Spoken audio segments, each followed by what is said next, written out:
You have already built the idea. The problem is the person you keep explaining it to. You feel it before you can name it. Not dread, your gut registering something your logic keeps overruling. And here is what you have never been told. Your discomfort is not the problem. Your explanation for it is. Every month you stay inside this dynamic, you lose confidence, focus, and time you cannot recover. What you are about to see is the pattern, and why you have never caught it in time. You have probably told yourself the same story you always do, that narcissists are the loud ones, the obvious ones, the person who walks into a room and immediately makes it about them. And if someone was warm with you, interested in you, if they made you feel like you had finally found someone who just got it, then surely your discomfort now must be something you brought in, your insecurity, your pattern, your problem. That story is exactly what keeps the trap locked shut. That is the exact belief that keeps you from trusting your own judgment long enough to protect what actually matters to you. Because the most dangerous version you will ever encounter is not the one who shows you their worst self up front. That one never announces itself, and that is the point. It is the one who shows you exactly who you have always wanted to be seen as. The mirroring happens so fast, the connection feels so real, that by the time anything feels off, a sudden coldness, a comment that lands wrong, a moment where you feel like a supporting character in a conversation you started, you have already explained it away a dozen times. Does it feel like the confusion only started after you felt closer to them than anyone in years? That gap between the warmth you remember and the discomfort you cannot shake, that is not you overthinking. You are looking at a pattern with a name. Most people never close that gap, and the cost is compounding. And once you can see its shape, you will never not see it again. Your brain has a name for this. It is called the halo effect, and it is not a personality flaw. It is a feature of how your brain processes first impressions. What it is will make you uncomfortable for good reason. Researchers confirm that the effect is not weakened by your education, experience, or intelligence. It is just as strong in judges, physicians, and trained investigators as it is in anyone else. When someone makes you feel deeply understood very quickly, your brain does not file that as one data point. What fires next in your brain is working against you. It files it as a verdict about who that person is. And once that verdict is in, everything that comes after gets filtered through it. That is the part that costs you. This is where the real damage starts, quietly, invisibly.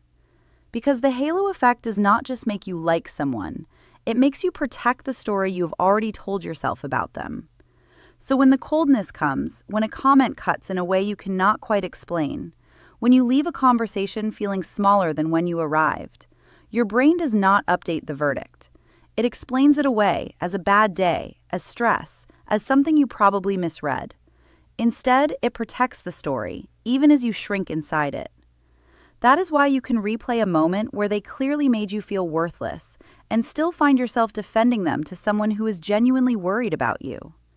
Your halo is not fading on its own, and every day it holds, you lose a little more ground. There are 3 specific tools that address exactly that, and every one of them comes from peer-reviewed behavioral research, not productivity culture, not intuition, not generic relationship advice.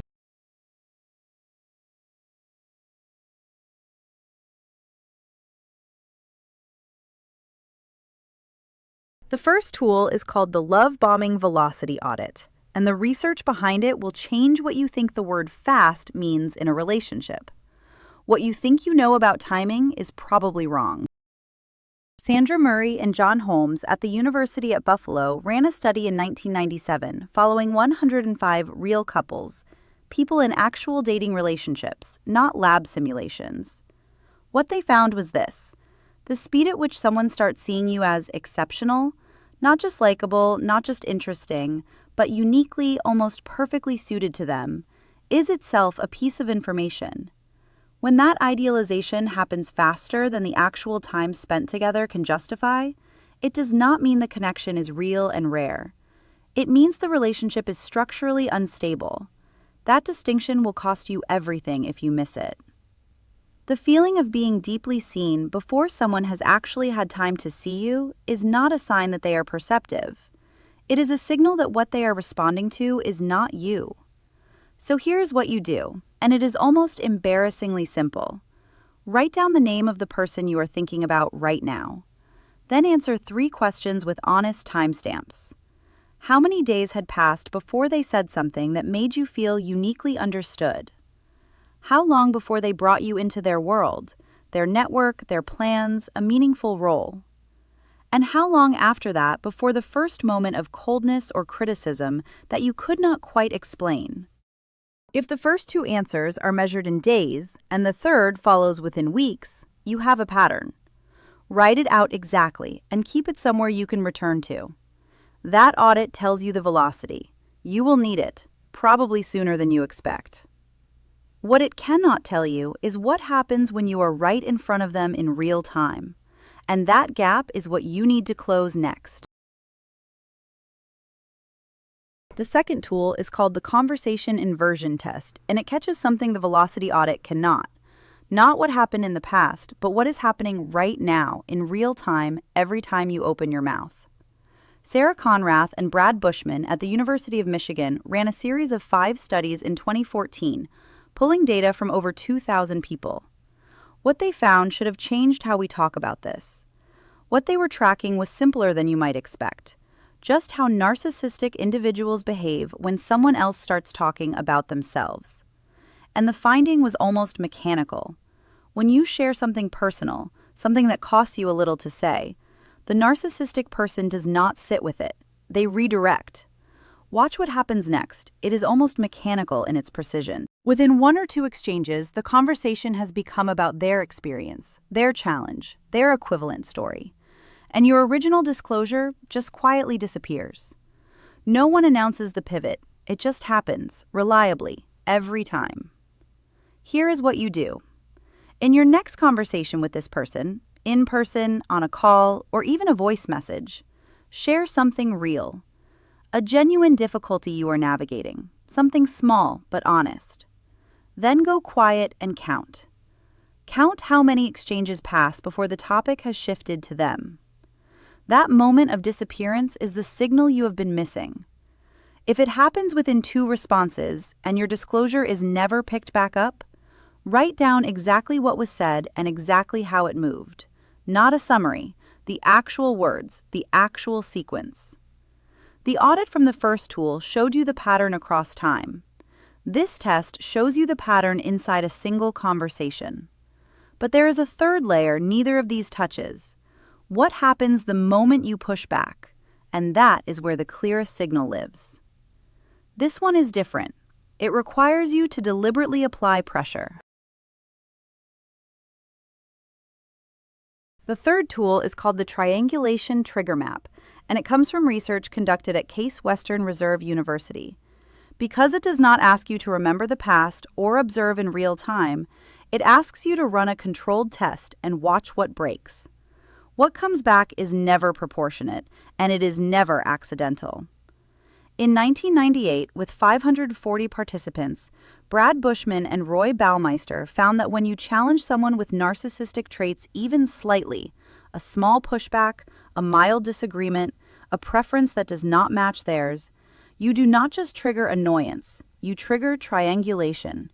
You watch them reach for third parties, a competitor you should know about, someone else who agrees with them, a past failure of yours that has nothing to do with the current conversation.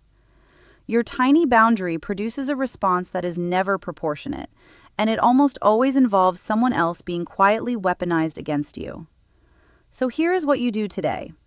In your online work, your content, your offers, your client conversations, decline one small request from someone whose approval you have been managing. What follows that single decline will tell you almost everything. Push back on one claim they make about your business or your direction. Express one preference that differs from theirs. Nothing dramatic, nothing confrontational. Then, watch the next 48 hours. Notice whether a third party appears in the conversation who was not there before. Notice whether your past comes up unprompted. Notice whether their warmth drops suddenly and without explanation. Write it down word for word, not as a feeling, as a record. When you do all three of these things, you are not someone who is cautious anymore. You are someone who has decided that your clarity is worth more than your comfort, and that is exactly who you just became. You walked out of this with 3 tools that did not exist for you an hour ago. The pattern was real. You just did not have the language for it until now. Which of the 3, the love-bombing velocity audit, the conversation inversion test, or the triangulation trigger map, are you going to use first? Because here is what is true about you right now. You are not someone who waits until the damage is done to finally see the pattern. You are someone who learned to read the opening move. That is not a small shift. That is the difference between spending the next year rebuilding and spending it building.